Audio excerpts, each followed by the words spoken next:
ஒரு அழகான சின்ன கிராமம் இருந்தது. அங்கு ஒரு பெரிய ஆலமரம் இருந்தது. அதில் நிறைய காகங்கள் தங்கி இருந்தன. எப்பொழுதும் போல விடிந்தவுடன் அந்த மரத்தில் இருக்கும் அனைத்து காக்கைகளும் இரை தேடச் சென்று விட்டன. ஒரே ஒரு காக்கையை தவிர.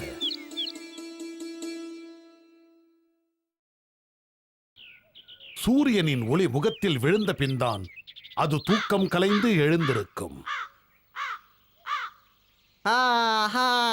விடிந்து விட்டதே. மணி என்னவாக இருக்கும்? அடடா, மணி 8 ஆகிவிட்டதே. அனைவரும் சென்றிருப்பார்கள். இப்பொழுது நான் தனியாக சென்று இரை தேட வேண்டும்.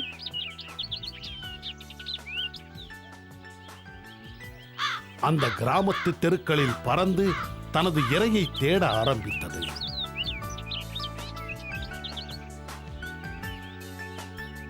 பறந்து பறந்து சோர்வடைந்த அந்த காகம் ஒரு வீட்டின் ஓட்டின் மீது அமர்ந்தது.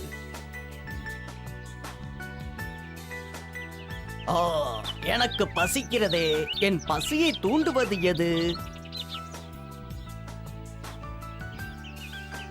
எங்கிருந்து வாசனை வருகிறது என்று காகம் பறந்து பறந்து தேடியது.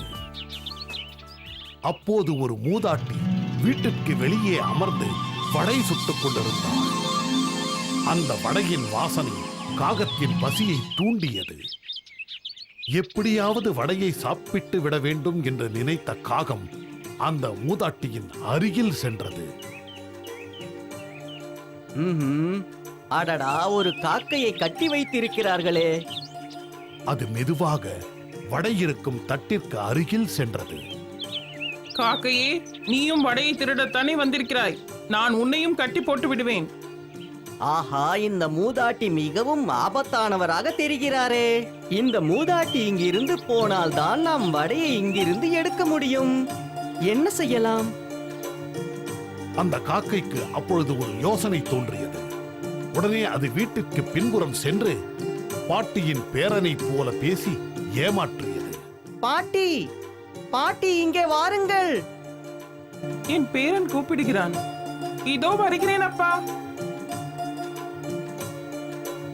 அந்த மூதாட்டி உள்ளே சென்ற அடுத்த நிமிடம் காகம் ஒரு வடையை கவ்விக்கொண்டு தனது வீட்டிற்கு சென்று வடையை சாப்பிட தயாரானது.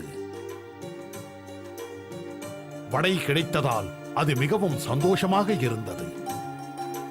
அதே நேரம் அந்த வழியாக ஒரு குள்ளநரி வந்தது. வடையை பார்த்த அதற்கு நாக்கில் எச்சில் ஊறியது. அந்த வடையை சாப்பிட நினைத்தது.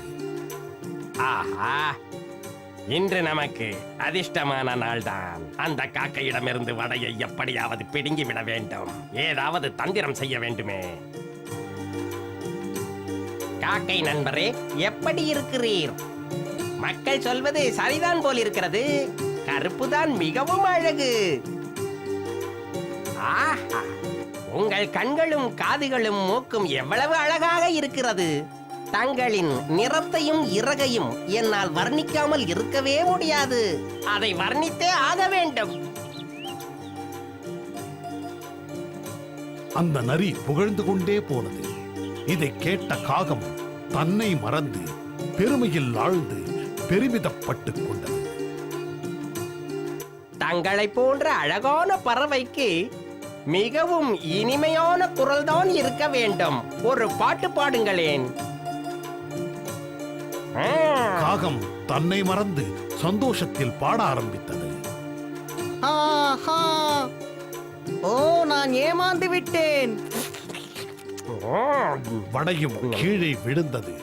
குள்ளநரி சந்தோஷத்தில் வடையை எடுத்துக் கொண்டது. இப்பொழுது நமது இடத்திற்கு சென்று இந்த வடையை நிதானமாக ருசித்து சாப்பிட வேண்டும். அடுத்த நிமிடம் வடையை எடுத்துக்கொண்டு குள்ளநரி ஓடியே விட்டது. காகம் ஏமாந்து போனது. நான் அந்த தந்திரமான நரியின் சொற்களை நம்பி இருக்க கூடாது. நான் அந்த பாட்டியை ஏமாற்றினேன். இந்த நரி என்னை ஏமாற்றி விட்டது. மறுபடியும் இரையை தேட வேண்டும்.